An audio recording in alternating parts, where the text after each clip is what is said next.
আর যদি এতে কোনো ভোটার লিস্টের নাম না আসে তোমার ব্যাংক ট্যাঙ্ক সব ফ্রিজ হয়ে যাবে, কোনো সুবিধা পাবেন না, বুঝলেন? গৃহমন্ত্রী কইছে ডিটেনশন ক্যাম্প বানাবে, অর্গানাইজারদের নাম উঠে নেই ওদের রাখবে, তারপর প্রমাণ করবে তোমরা কোন দেশি দেয় ঠেকার দেশি। আরে আমাদের জায়গার মানুষ এই প্রমাণটা কাজ করবে?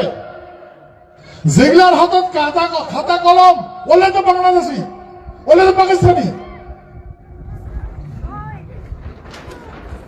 ওলে মানুষ তো পাকিস্তান থেকে যাচ্ছে।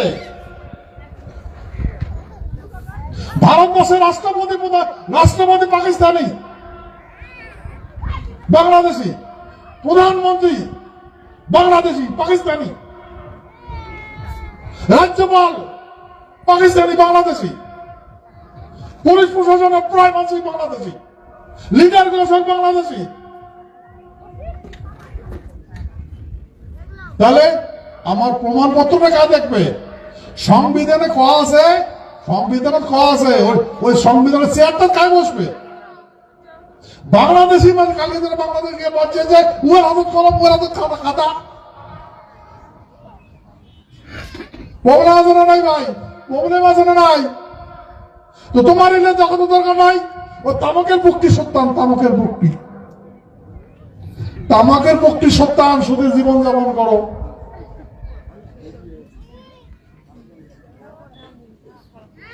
বুঝলেন?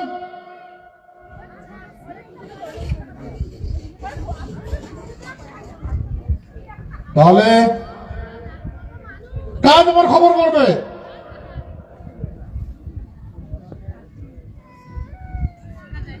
এইরকম আইন এইরকম করা লাগছিল, বিদেশি মানসিক চিনাক্ত করে আমরাই করবো। কার বিদেশ থেকে আসছে, কার বাংলাদেশি, কার রংপুরিয়া, কার পাকিস্তানি, আর অন্যকে দেখা লাগে আমার প্রমাণপত্র, ওপরে কাগজ ধরিয়েছে, ওমরা সবকিছু, ওমরা জেলখানা পড়া দেয়, ওমরা হাকিম, ওমরা উকিল।